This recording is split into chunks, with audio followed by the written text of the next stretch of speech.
bodies clean. Wash our bodies clean. We're here with Cody. He's going to tell us a little bit about his Corvette here. All right, so it's a big bird. It's been passed around a bunch of times. It was an Ignis car. It's a 408 with a V3 TI trim blower, RPM diff and trans. When I got it, there was a few things that were goofy with it.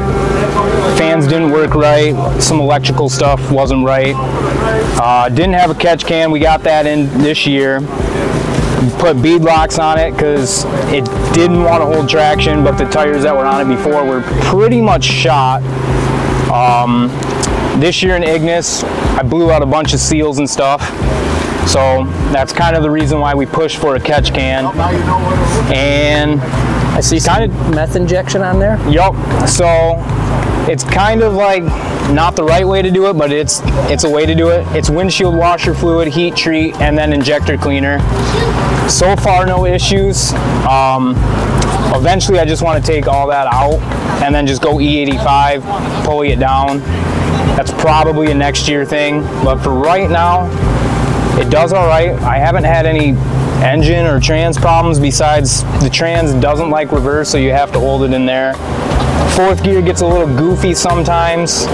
Sometimes it wants to grind, but other than that, it's been pretty solid other than just some random hiccup stuff that you're just gonna have either way. How long ago did you pick it up? I think I've had this thing two or 3 years now. Probably about 2 or 3 years. So, and it's pretty much made it back to Ignis every year because I got it from my buddy there. So that was kind of the deal. I'm like, if I buy it, I'll bring it up there as a joke. And it's kind of what it is. It's a vet. It's like totally anti-boomer vet. It's got stickers all over it. We don't wash it. It's just ratty. It's funny. Pretty much even in Frankenmuth last year when we parked it next to a bunch of vets, ironically, I didn't mean to do it, but we walked in to go get food, and when we came out, all the vets actually shifted over and all the old guys are just staring at me. So it's kind of funny to just be kind of a troll with it. Right. Other than that, though, you got any big plans for it?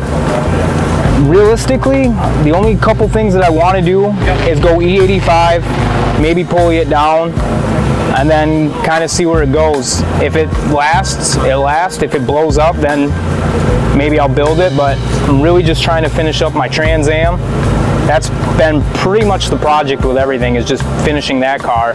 And then this has just been what it is. It's been a street car most of its life, so just kind of keeping up with the same thing. It gets down for what it is. There hasn't been too many random things that it hasn't been able to keep up with. Like, I've lost some, but it wasn't like I got totally waxed out of the floor. So, and then Randy, when he owned it, same thing. Everything that he ran, they were really impressed with it because he's like, there isn't really much that's beating it that should have destroyed it, and it's beating it. So, right.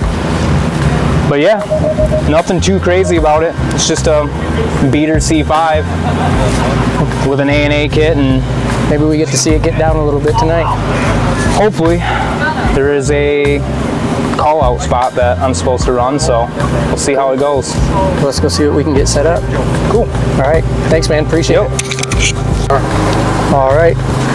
We're here at the private meet. This is Jesse. He's going to tell us about his BMW. What do we got going on here, man? This is my 2017 340i. It's almost fully built. Need to do a few more things with the fuel system to get it all the way there. But I have a fully built engine, fully built transmission, upgraded turbo. Sadly, a hot air intake right now, though. I'm going to swap that out with a better one pretty soon. I was hoping to get it before this. Delete the whole PCV system because that's absolute junk on these cars. Yeah, I got a sub in the back, but trunk's closed. Runs pretty well, though, for once. It's not breaking.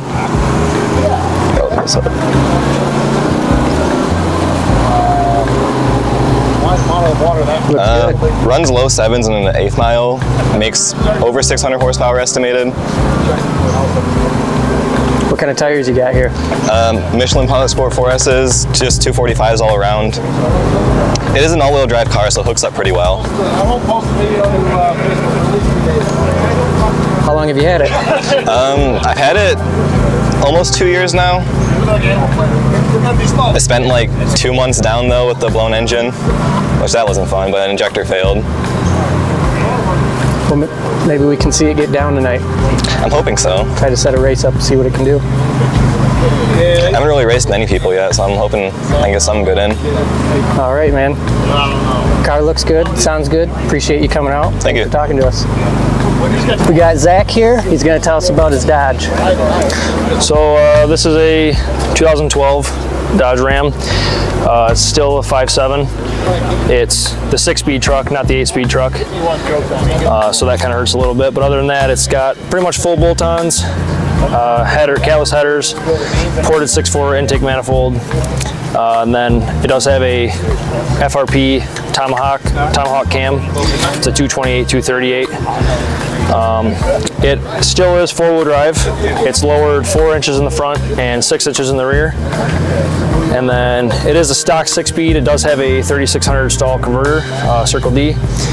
And then basically, sometimes I run 4-wheel drive, sometimes I do 2-wheel drive. Tonight I'm just trying to get some 2-wheel drive testing done, so 28 10.5s in the rear and Viking shocks. It is a 4-link from factory, so that always helps. Nice. Other than that, it's pretty, I drive it every single day. It is 392 geared also, which helps a lot also. Other than that, I drive it every day. Take it anywhere, take 6 people in it, and drive to the racetrack and back, and it's a lot of fun. It does great burnouts. And Is there much more work involved in lowering a 4-wheel drive? not terribly. The rear end, being a 4-link helps. The rear end, I had to cut the factory brackets off for like the shocks and everything like that, and the kit comes with new brackets for all the 4-link relocation. And then the front was just new control arms, front and rear. It keeps the factory like angle, and it just drops the shock probably 2 or 3 inches to help with that drop. And Okay. other than that, yeah, it's pretty simple. Nice. It's about as low as you want to go on CV shafts for a 4-wheel drive, but Good stuff, man. yeah, We might just on 93. I want to throw it on 109 probably next week or so, and I do plan to do an 8-speed swap in the summer or the winter. That'll help a lot with my ETs. But other than that, keep driving it every day and keep it NA, and yeah. Well, if you want, see if we can maybe get a race set up for you tonight. Yeah, See how the night goes. yeah, sounds good to me. I'll do whatever. I'm down for whatever. So All right. Sounds good, man. Truck's awesome. Thanks for talking to us. thanks, man. Appreciate it. Yep. All right, we got Dave here. He's going to tell us about his El Camino. What year is it? 65. How long ago did you get it? I bought it in 2004 from Florida. You did quite a bit of work rebuilding it, didn't you? Yeah. And, when I bought it, just had a 355 Vortec head, had a 700 R4 with a 10 bolt, which all that's gone now. So. Yeah, but it was in primer for 19 years. Just painted it just this last winter. What engine's in it now? It's 2018 6-liter. It was actually out of an express van, and then I just put a Texas speed cam in it, and then push rods, valve springs, all that. Carbureted just because it's easier to tune and didn't have to deal with all the computer shit. And I see some extra parts that most cars don't have there. You got some nitrous on this too? Oh yeah, a little bit. I don't spray a ton on it, but yeah. Just a little tickle? Yeah. Just enough to wake it up. It looks fast sitting still. Thanks. All right, man. Thanks for talking to us. Oh yeah, no problem, Greg.